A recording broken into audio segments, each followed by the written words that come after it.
मेरा नाम नंदिनी है। मैं एक मिडिल क्लास फैमिली से बिलोंग करती हूँ। मैं जब 7 साल की थी तब मुझे मेरे पिताजी इस दुनिया से छोड़कर चले गए थे और अभी 2 साल पहले ही मेरी माँ की भी मौत हो गई थी। मेरी उम्र 20 साल है, जबकि मेरी बहन की उम्र 25 साल है। मेरी बड़ी दीदी जिनका नाम सुहानी है, हम दोनों बहनें अपने घर में अकेले ही रहते थे। मेरी दीदी जॉब करती थी और उन्होंने अपने ऑफिस में काम करने वाले एक लड़के को पसंद कर लिया था और वो उसी के साथ शादी करना चाहती थी। अब हम दोनों बहनों के अलावा हमारा तो कोई था नहीं, हमारा कोई भाई भी नहीं था। हम दोनों बहनें एक दूसरे का सहारा थे। मेरी दीदी ने मेरा हमेशा ही बहुत ख्याल रखा था। वो मेरे साथ बिल्कुल एक माँ की तरह रहती थी। मम्मी पापा के मर जाने के बाद दीदी ने ही मेरा ख्याल रखा था। मेरे लिए मेरी माँ और बाप दोनों मेरी दीदी ही थी। हम दोनों बहनों में ज्यादा फर्क नहीं था। मैं अपनी दीदी से ज्यादा हेल्दी थी, इसलिए मैं उनसे बड़ी लगती थी। मैंने बीए कंप्लीट करने के बाद अपनी पढ़ाई को छोड़ दिया था क्योंकि हमें घर के काम की बहुत ज्यादा परेशानी होती थी। हम दोनों बहनें अपने घर में बहुत सफाई रखते थे। हमारा घर बहुत बड़ा था। यह हमारे पापा ने बड़ी मेहनत से बनाया था। मेरे पापा जीते जी कहते थे कि ये घर मेरी दोनों बेटियों का है। जब उनकी शादी हो जाएगी तो ये घर आधा आधा मैं इन दोनों को दे दूंगा, और अब जबकि मेरी मम्मी और पापा दोनों ही इस दुनिया में नहीं हैं, तो ये घर हमारा ही हो गया। वैसे भी घर की रौनक तो माँ बाप से ही होती है। दीदी तो सुबह ऑफिस के लिए निकलती तो रात को 8 बजे ही घर में घुसती थी। पढ़ाई पूरी होने के बाद मैंने घर में ही ठहरने का फैसला कर लिया था। मैं घर में ही रहती थी। सारा दिन अकेले रह रहकर बोर हो जाती थी, इसलिए मैं बच्चों को ट्यूशन पढ़ाने लगी थी। इसी तरह मेरा टाइम भी पास हो जाता था और घर के भी सारे काम हो जाते थे। मेरी दीदी जिस लड़के को पसंद करती थी वो अपने माता पिता का इकलौता बेटा था। उसके माता पिता गांव में रहते थे और वो लोग बहुत ज्यादा गरीब थे। वो यहीं शहर में रहकर अपने माता पिता को हर महीने अपनी सैलरी भेज दिया करता था। जब उसने मेरी दीदी को पसंद कर लिया तो उसने मेरे दीदी के साथ शादी करने का फैसला कर लिया। हमें तो इस रिश्ते से कोई एतराज नहीं था क्योंकि लड़का बहुत अच्छा था। मुझे भी बहुत अच्छा लगा था और वो मेरी दीदी से बहुत ज्यादा प्यार करता था। उसने अपने माता पिता को मेरी दीदी के बारे में सब कुछ बता दिया था और दीदी की फोटो भी सेंड कर दी थी। उसके घर वालों को मेरी दीदी बहुत पसंद आई थी और उन्होंने इस रिश्ते के लिए हाँ कर दी थी और कहा था कि जल्द से जल्द शादी करके हमारी बहू को हमारे पास भेज दो। मेरी दीदी गांव नहीं जाना चाहती थी। वैसे भी सुनील जीजू तो शहर में काम करते थे। मेरी दीदी ने सोचा कि जब सुनील शहर में काम करता है तो वो गांव जाकर क्या करेगी। सुनील जीजू ने अपने माता पिता से जब इस बारे में बात की तो उन्होंने कहा कि बस हमें इसी बात का डर है कि पत्नी मिल जाने के बाद तुम बदल न जाना, हम बूढ़े माता पिता का क्या होगा। मेरी दीदी ने अपने सास ससुर से बात की और उन्हें भरोसा दिलाया कि वो कभी उनसे उनका बेटा नहीं छीनेंगी। जो हक वो अपने माता पिता को पहले से ही देता आया है, शादी के बाद में भी वही हक देगा, क्योंकि हम दोनों बहनें भी तो बेसहारा हैं और बिना माता पिता की जिंदगी गुजार रहे हैं। हमसे ज्यादा माता पिता की अहमियत शायद कोई नहीं समझ सकता। सुनील जीजू के माता पिता को मेरी दीदी की ये प्यार भरी और समझदारी भरी बातें बहुत पसंद आई थी। वो लोग छुट्टियों में हमारे घर पर आ गए थे और इसी तरह से सुनील जीजू और सुहानी दीदी की शादी हो गई। शादी ज्यादा धूमधाम से नहीं की गई थी क्योंकि फालतू का खर्च ही होना था। ना तो सुनील जीजू के ज्यादा रिश्तेदार थे और ना ही हमारा इस दुनिया में कोई था, इसलिए हमने बहुत ही सिंपल तरीके से शादी कर ली थी। सुनील जीजू के माता पिता मेरी दीदी से बहुत खुश हुए थे। सुनील जीजू मेरी दीदी को अपने किराए वाले फ्लैट में लेकर चले गए थे और उनके माता पिता वापस अपने गांव लौट गए थे। 1 हफ्ता मेरी दीदी वहां पर रही। उनको हमेशा मेरी फिक्र लगी रहती थी और पूरा 1 हफ्ता मैंने अपनी दीदी के बगैर इस घर में बड़ी मुश्किल से गुजारा था, क्योंकि हमारा घर बहुत बड़ा था। हमारे घर में लगभग 5 कमरे थे और सारे ही कमरों के अंदर वॉशरूम और बाथरूम अटैच थे। 2 मंजिल का घर था। मुझे इतने बड़े घर में दीदी के जाने के बाद बहुत डर लग रहा था। 3-4 दिन तो मेरी फ्रेंड मेरे साथ रहकर चली गई थी, लेकिन भला वो भी मेरे साथ मेरे घर में कब तक रह सकती थी। उसके बाद वो अपने घर चली गई। दीदी मुझसे बहुत प्यार करती थी। उन्हें मेरी बहुत फिक्र लगी हुई थी कि मैं किस तरह से अकेले घर में रह रही होंगी। और फिर मैं जॉब भी तो नहीं करती थी, दीदी ही तो जॉब करती थी। उन्हीं की कमाई से तो मेरा भी गुजर बसर हो रहा था। दीदी की शादी को 1 हफ्ते से ज्यादा ही हुआ था। दीदी अपने सामान के साथ हमारे घर पर आ गई और उन्होंने कहा कि मेरा तुम्हारे बिना दिल नहीं लगता, मुझे हमेशा तुम्हारी फिक्र लगी रहती है। मैं तुम्हारे साथ यहीं पर ही रहूंगी। मैंने दीदी को बोला भी कि कहीं ऐसा न हो कि सुनील जीजू नाराज हो जाएं। दीदी ने कहा, उन्हें भी तुम्हारी फिक्र थी, उन्हें जब मुझसे मिलना होगा वो यहाँ पर आ जाएंगे। पर मुझे ये सब कुछ अच्छा नहीं लगा था। लड़की का असल घर उसकी ससुराल ही होता है। मेरे दिमाग में अचानक ही एक आइडिया आ गया। हमारा घर बहुत बड़ा था और हमारे घर में कमरे भी बहुत सारे खाली पड़े हुए थे। सिर्फ मैं और मेरी दीदी एक ही कमरा तो इस्तेमाल करते थे। इसलिए मैंने अपना आइडिया अपनी दीदी को बताया कि क्यों ना आप और जीजू हमारे ही घर पर रह लो। वैसे भी सुनील जीजू कितने सालों से किराए के फ्लैट में रह रहे हैं। आप दोनों इस घर में रहोगे तो आपका किराया भी बचेगा और आप दोनों को मेरी भी फिक्र नहीं होगी। इस चीज से मुझे भी फायदा होगा। मुझसे भी यहाँ का अकेलापन बर्दाश्त नहीं हो रहा था। मुझे भी आप लोगों का साथ मिलेगा तो बहुत खुशी मिलेगी। दीदी को भी मेरा ये आइडिया बहुत पसंद आया था। फिर उन्होंने अपना आइडिया सुनील जीजू को बताया। सुनील जीजू ने कहा, बात तो बिल्कुल ठीक है, लेकिन मैं फ्री में वहां पर नहीं रह सकता, मुझे अच्छा नहीं लगेगा। दीदी ने कहा, आप एक बार घर आ जाओ, फिर साथ बैठकर बातें करते हैं। ये कहकर दीदी ने फोन काट दिया था। जब रात के टाइम पर सुनील जीजू घर आए तो मैंने उन्हें घर में रहने के लिए तैयार कर लिया था और ये भी कहा था कि आप लोग किराए की जगह मुझे अपना समझकर अपने साथ रख लो, यही मेरे लिए बहुत है। सुनील जीजू मुझे अपनी बहन समझते थे। उन्होंने कहा, मेरा इरादा तो था कि मैं तुम्हें अपने साथ फ्लैट में ही ले चलूं, लेकिन फ्लैट बहुत ज्यादा छोटा है, हम दो लोगों का गुजारा ही वहां पर बड़ी मुश्किल से होगा, इसलिए मैंने तुम्हें वहां ले जाने के लिए नहीं कहा। मैंने कहा, कोई बात नहीं, अब आप लोग यहाँ पर मेरे साथ रहोगे, अब यही आपका घर है। वैसे भी ये घर मेरी दीदी और मेरा दोनों का ही तो है। सुनील जीजू बहुत अच्छे थे, वो हमारे घर में रहने के लिए तैयार हो गए। उन्होंने अपना फ्लैट खाली कर दिया और वहां से सामान हमारे घर में शिफ्ट हो गया। अब दीदी और जीजू सुबह को साथ जॉब करने के लिए चले जाते थे और मैं उन दोनों पति पत्नी के लिए रात का खाना तैयार कर लिया करती थी। इसी तरह से दिन गुजरते चले गए। मेरी दीदी की शादी को पूरे 2 साल हो गए थे और अभी तक मेरी दीदी को कोई औलाद नहीं हो सकी थी। दीदी को भी बच्चों का बहुत शौक था। उधर सुनील जीजू को भी बच्चे बहुत अच्छे लगते थे। दीदी ने काफी सारे डॉक्टर को भी दिखा दिया था, पर रिजल्ट कुछ भी नहीं आया था। और फिर धीरे धीरे 4 और फिर 5 साल मेरी दीदी की शादी को गुजर गए थे और अभी तक हमारे घर में बच्चों की किलकारी नहीं गूंजी थी। मैं भी अपने घर में रौनक देखना चाहती थी, बच्चों की चहल पहल, बच्चों की आवाजें, उनके साथ खेलना। लेकिन हम सब बहुत मायूस हो चुके थे और अब तो मेरी दीदी भी हार मानने लगी थी। दीदी मेरी शादी की बहुत ज्यादा जिद किया करती थी, लेकिन मैं अभी शादी नहीं करना चाहती थी। मेरी चाहत थी कि पहले मैं अपनी दीदी के बच्चों के साथ खूब खेल लूं, उसके बाद तो मैं शादी करके अपने ससुराल चली जाऊंगी। लेकिन शायद मेरी ये ख्वाहिश ही रह जानी थी। किसी ने हमें तीर्थ यात्रा पर जाने की राय दी थी, तो किसी ने हमें घर में हवन करने के लिए कहा था और किसी ने तांत्रिक बाबा के पास जाने के लिए बोला था। मैं खुद दीदी के साथ हर जगह जाती थी, क्योंकि वो भी तो अकेली होती थी। सुनील जीजू तो ऑफिस चले जाते थे। मेरी दीदी ने शादी के 3 साल तक जॉब की। फिर मेरी दीदी की तबीयत खराब रहने लगी थी और फिर उनको प्रेगनेंसी भी नहीं रही थी। इसी वजह से सुनील जीजू ने दीदी की जॉब छुड़वा दी और उनसे कहा कि तुम घर में रहकर आराम करो। दीदी के साथ साथ मैं भी काफी सारी जगह पर जा चुकी थी, क्योंकि मेरी दीदी प्रेग्नेंट होने के लिए बहुत सारी कोशिशें कर रही थी और हर बार उनकी कोशिशें नाकाम हो जाती थी। हम लोगों ने घर पर भी काफी सारे हवन करवा लिए थे और शहर के हर डॉक्टर को दिखा दिया था, पर क्या परेशानी थी कोई भी ये बात नहीं बताता था। बस हर कोई मेरी दीदी को दवाई दे दिया करता था। दीदी दवाई खाते खाते परेशान हो गई थी और हर बार बड़ी उम्मीद के साथ वो दवाई खाती, लेकिन कुछ भी नहीं होता था।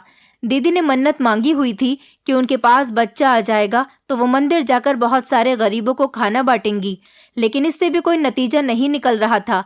इसी तरह से काफी साल गुजर जाने के बाद दीदी हिम्मत हारती जा रही थी, पर मैं हर बार उनको हिम्मत देती थी और उनको यकीन दिलाती थी कि भगवान एक दिन आपकी प्रार्थना जरूर सुनेगा। हम लोग हर काम से मायूस हो गए थे और थक हार कर अब घर पर ही बैठ गए थे और भगवान का फैसला आने का इंतजार कर रहे थे। फिर एक दिन हमारे यहाँ सुनील जीजू के दूर के एक रिश्तेदार मेरी दीदी से मिलने के लिए आए। उन लोगों ने हमारे घर पर रात का खाना भी खाया था। वो दोनों पति पत्नी थे और सुनील जीजू की पत्नी को काफी टाइम से देखने की ख्वाहिश कर रहे थे, क्योंकि इन दोनों की शादी बहुत सिंपल तरीके से हुई थी, इसीलिए कोई भी मेहमान शादी में नहीं आ पाया था। अब ये लोग शहर ही आए हुए थे, तो इसीलिए दीदी से मिलने के लिए हमारे घर पर भी आ गए। उन्होंने मेरी दीदी को बताया कि तुम्हारे शहर में एक तांत्रिक बाबा रहते हैं, तुम एक बार अपने आप को उन्हें दिखा दो। दीदी ने बताया था कि हम काफी सारे तांत्रिक बाबा के पास जा चुके हैं, पर हर बार हमारी कोशिश नाकामी साबित हुई है। उन्होंने कहा कि एक बार और ट्राई करके देख लो। दीदी ने उनका कहना मान लिया और कुछ दिनों बाद ही दीदी इस तांत्रिक बाबा के पास भी चली गई। दीदी मुझे भी उस बाबा के पास अपने साथ लेकर चली गई थी। उन्होंने दीदी को जड़ी बूटियां बनाकर दी थी, जो पति पत्नी दोनों को ही खाने की एडवाइस दी थी। दीदी वो जड़ी बूटियां भी पाबंदी से खाती रहीं और सुनील जीजू को भी खिलाती रहीं, लेकिन इसके बावजूद भी कोई फायदा हासिल नहीं हुआ। फिर एक दिन हमारे पड़ोस में ही एक आंटी रहती थी। उनका बेटा मेरे पास ट्यूशन पढ़ता था। कभी कभी वो अपने बेटे को लेने के लिए हमारे घर पर आ जाती थी और 1-2 घंटा बातचीत करने के बाद ही हमारे घर से जाती थी। वो उस दिन भी अपने बेटे को लेने के लिए ही आई थी। उन्होंने जब दीदी का उतरा हुआ चेहरा देखा तो उनसे वजह पूछी कि सुहानी को क्या हुआ। फिर दीदी उनके पास बैठ गई और उन्होंने उन्हें बता दिया कि अब की बार भी उनको कोई फायदा नहीं हुआ, और साथ ही ये भी बता दिया कि वो हर तरीका आजमा चुकी है और अब तो वो हिम्मत हार चुकी है। लेकिन फिर आंटी ने दीदी को किसी ज्योतिष के बारे में बताया। उन्होंने कहा कि एक बार उनके पास जाओगी तो तुम्हें जरूर फायदा होगा। वो ज्योतिष भी हैं और एक वेद भी हैं। वो तुम्हारी कुंडली देखकर बता देंगे कि तुम्हारी कुंडली में बच्चा है भी या नहीं। अगर होगा तो वो तुम्हारा इलाज करना शुरू कर देंगे, और अगर नहीं होगा तो वो तुम्हें मना कर देंगे, तुम्हें भरोसे पर नहीं रखेंगे। और मुझे भरोसा है कि तुम जरूर प्रेग्नेंट हो जाओगी, तुम्हें बहुत फायदा होगा। इन आंटी की बात सुनकर दीदी के दिल में फिर से उम्मीद की एक किरण जाग उठी थी। दीदी ने अगले ही दिन उन वेद जी के पास जाने का फैसला कर लिया। अब की बार दीदी वेद जी के पास अकेली ही गई थी, क्योंकि बच्चों के एग्जाम चल रहे थे और मेरे पास दीदी के साथ जाने का टाइम नहीं था। दीदी जब घर आई तो मैंने देखा कि वेद जी ने दीदी को कुछ सफेद सफेद पाउडर जैसा पानी में मिलाकर खाने के लिए दिया था और कहा था कि इसका आपको रोज सेवन करना है। और साथ ही उन्होंने 2 लौंग भी भाभी को दी थी। उनसे कहा था कि इन दोनों लौंग को तुम्हें 15 दिन तक अपनी साड़ी के पल्लू में बांधकर रखना है और सोते समय इन दोनों लौंग को अपने शरीर पर मल लेना। उसके बाद फिर से दोबारा इसको अपने दुपट्टे के पल्लू में बांध लेना। मुझे तो ये वेद जी कम और तांत्रिक बाबा ज्यादा लग रहे थे। वैसे भी आंटी जी ने बताया था कि वो एक ज्योतिष भी है। दीदी ने उस वेद जी के बताए हुए तरीके के मुताबिक ही सब कुछ किया। उस लौंग को अपने साड़ी के पल्लू में भी बांध लिया और रात को वो उसको मलकर दोबारा से साड़ी के पल्लू में बांध लेती थी। और साथ ही साथ वो उन्होंने जो सफेद पाउडर की पुड़िया दी थी उसको भी पानी के साथ ले रही थी। अगले हफ्ते ही दीदी प्रेग्नेंट हो गई। दीदी जब प्रेग्नेंट हुई तो मैं बहुत हैरान रह गई थी कि ये सब कुछ आखिर कैसे हो गया। दीदी इन 2 चीजों की वजह से इतनी आसानी से प्रेग्नेंट हो गई। भला ऐसे कैसे हो सकता है। फिलहाल दीदी तो बहुत ज्यादा खुश थी, क्योंकि वो माँ बनने वाली थी। वो तो खुशी से फूली नहीं समा रही थी। उन्होंने ये गुड न्यूज सुनील जीजू को सुनाना चाहा। जब जीजू घर आए तो दीदी ने उनको बड़ी खुशी खुशी ये गुड न्यूज सुना दी, और वो भी ये बात सुनकर बहुत हैरान हुए थे कि पिछले 5 सालों में तो ऐसा कुछ भी नहीं हुआ, तो फिर अब एक मामूली वेद के पास जाने से इतनी जल्दी दीदी प्रेग्नेंट कैसे हो गई। सुनील जीजू ने दीदी से डॉक्टर के पास चलने के लिए कहा, तो दीदी ने साफ इनकार कर दिया और ये कह दिया कि वो डॉक्टर के पास नहीं जाएंगी। डॉक्टर उल्टी सीधी दवाइयां दे देते हैं, और फिर उनको इतने समय बाद ये गुड न्यूज मिली है जिसको वो अब बर्बाद नहीं करना चाहती। लेकिन मेरे दिमाग में अभी तक यही सब कुछ चल रहा था कि भला ये सब कुछ मुमकिन कैसे हो सकता है। सिर्फ 2 लौंग के टुकड़े अपने शरीर पर मलने से, और वो सफेद पुड़िया, उसमें ऐसा क्या है जिसका सेवन करने से दीदी प्रेग्नेंट हो गई। जबकि मेरी आंखों देखी बात है, दीदी ने कोई भी डॉक्टर नहीं छोड़ा और ना ही कोई तांत्रिक बाबा छोड़ा। बहुत से तांत्रिक बाबा ने भी दीदी को जड़ी बूटी और ना जाने क्या क्या इस्तेमाल करने के लिए दिया था, पर दीदी उन चीजों से भी प्रेग्नेंट नहीं हुई थी। तो फिर ये सब क्या था। इस सब से तो बहुत जल्दी ही रिजल्ट निकल कर आ गया था। ज्यादा इंतजार भी नहीं करना पड़ा था। माँ बनना या नहीं बनना ये सब कुछ तो भगवान के हाथ में है। फिर इस वेद ने मेरी दीदी को ऐसा क्या दिया था। ये सब कुछ कैसे मुमकिन हुआ।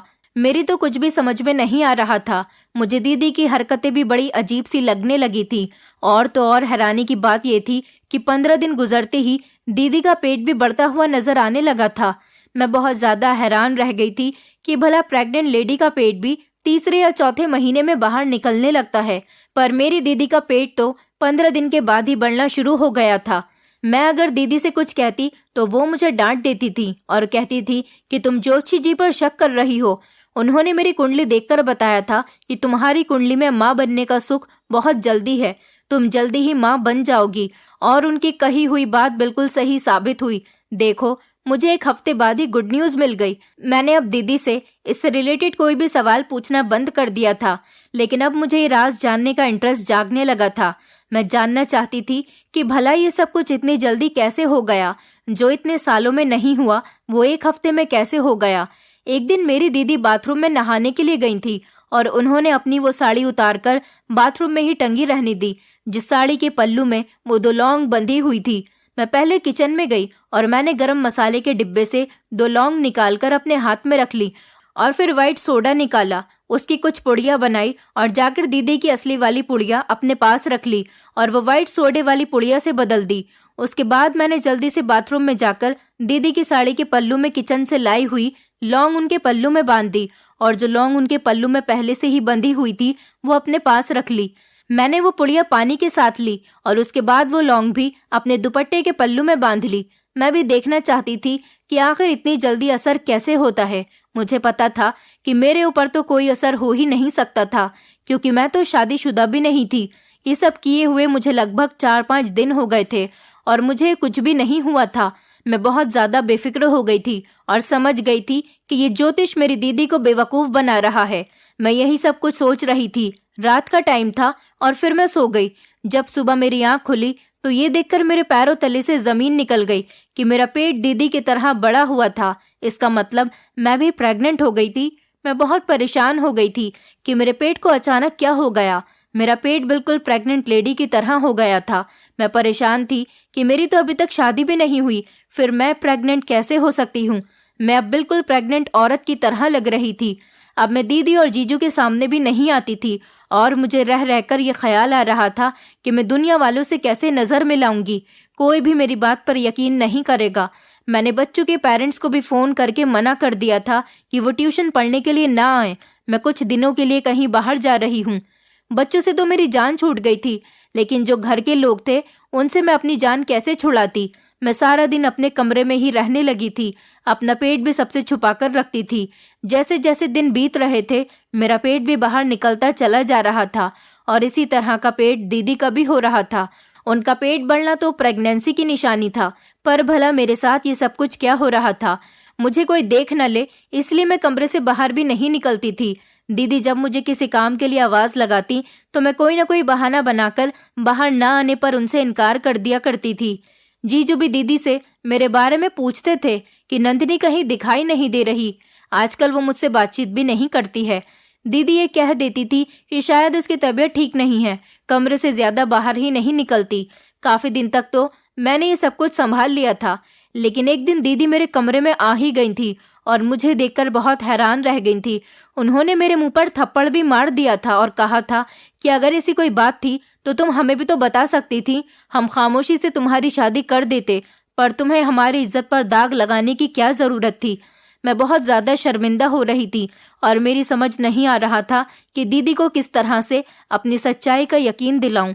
दीदी मुझसे पूछ रही थी कि बताओ ये सब कुछ किसने किया और वो कौन है।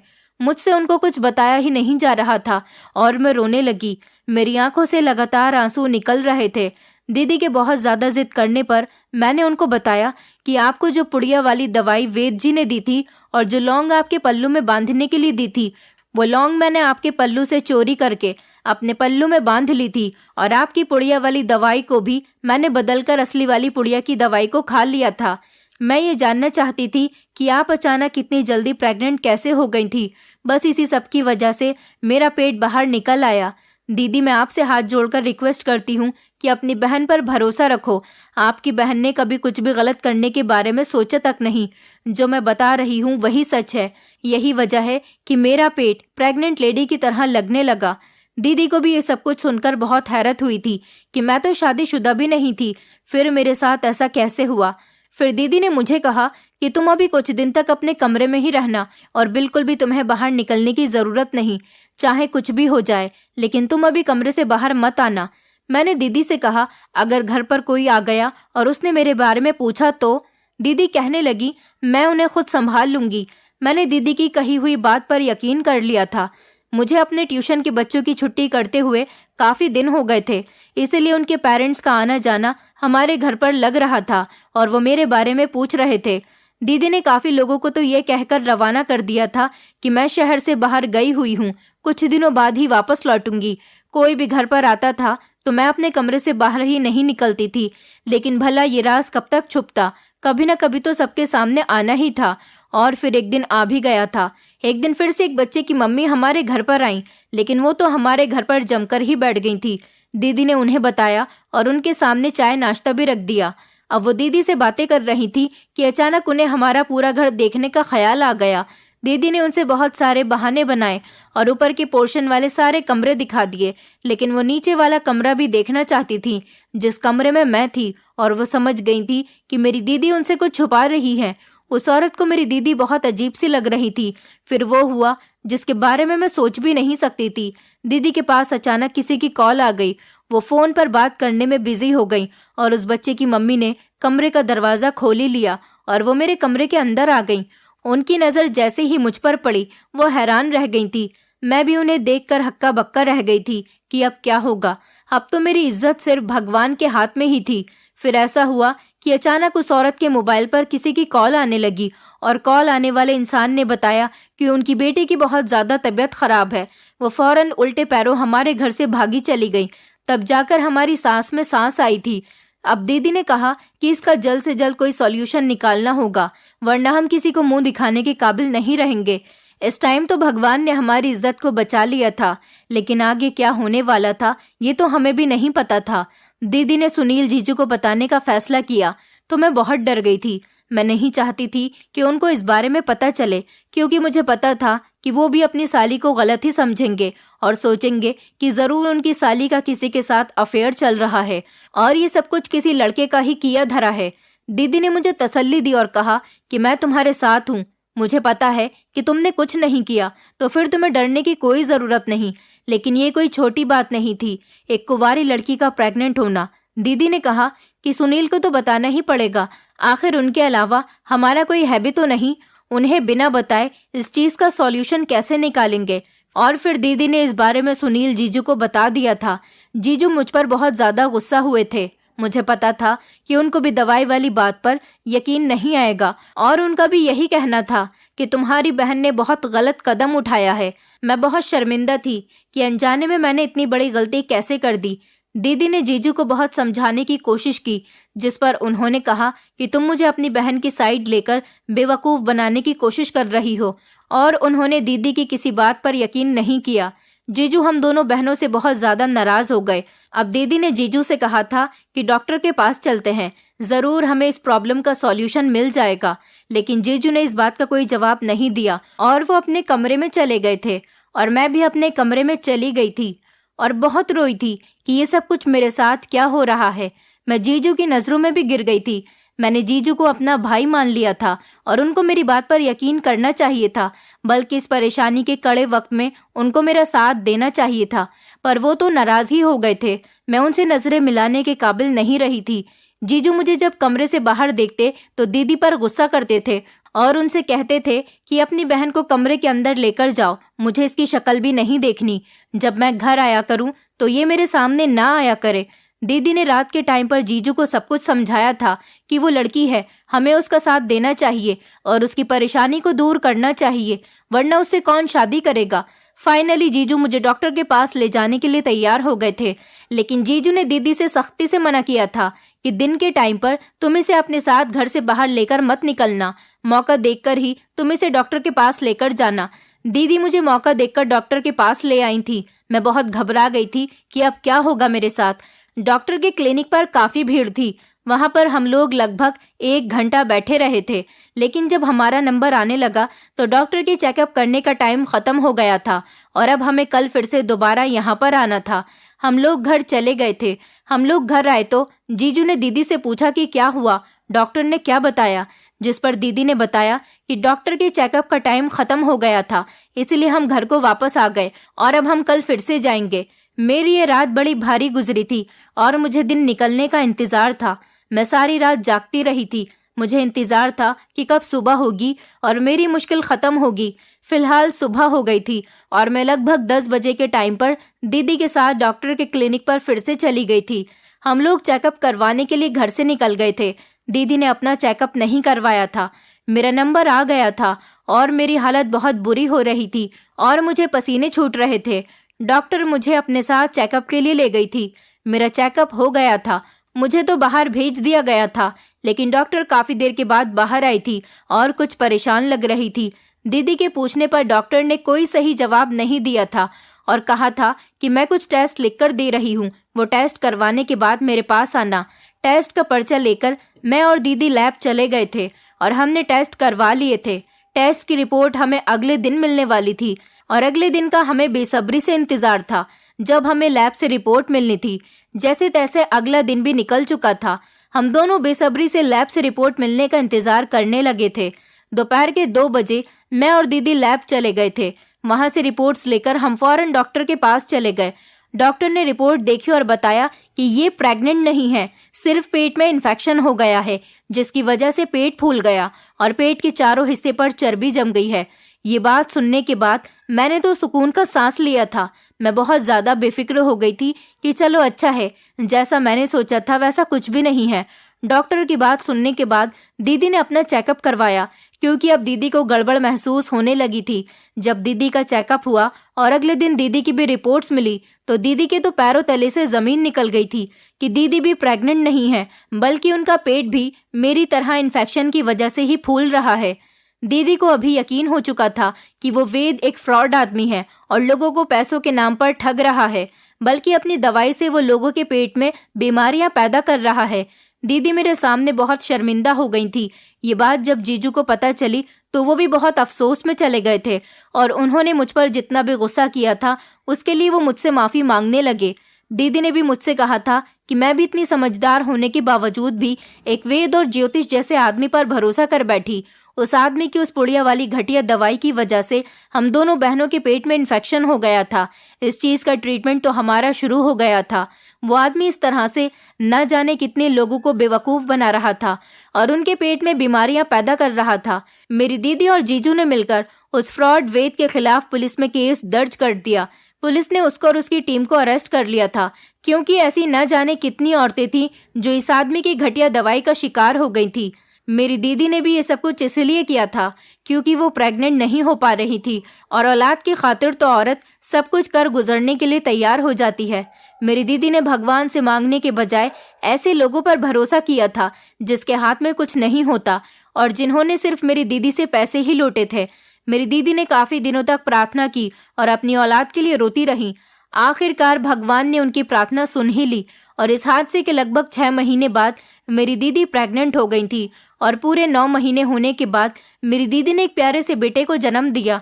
मेरी दीदी और जीजू बहुत ज्यादा खुश थे और अपने बेटे को देखकर फूले नहीं समाते थे। फाइनली मेरी गोद में मेरा भांजा आ गया था और मैं उसे बहुत प्यार करती थी। मेरी दीदी ने कहा था कि अब बस तुमने अपना भांजा भी देख लिया और अपनी गोद में भी खिला लिया, अब 1 साल के अंदर अंदर तुम्हारे लिए अच्छा सा रिश्ता देखकर तुम्हारी शादी कर देंगे। मुझे और क्या चाहिए था। मेरी दीदी अपनी जिंदगी में खुश हो गई थी। बस उन्हें ही देखकर मैं भी खुश हो गई थी। भगवान ने हमें एक बहुत बड़ी प्रॉब्लम से निकाल दिया था। यही हमारे लिए सब कुछ था।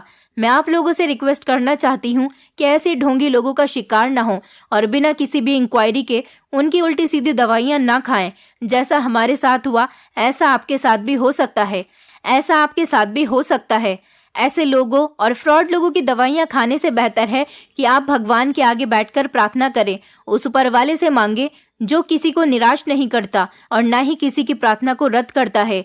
उसके घर में देर है पर अंधेर नहीं, वो सबकी सुनने वाला है।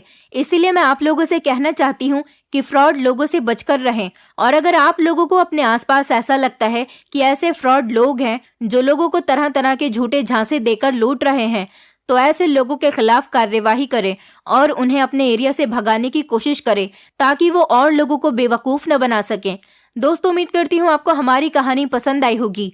कहानी पसंद आई है तो वीडियो को लाइक करें, चैनल पर नए हैं तो चैनल को सब्सक्राइब करें और हाँ, नोटिफिकेशन बेल को जरूर दबाएं ताकि अगली अपडेट सबसे पहले आपको मिले।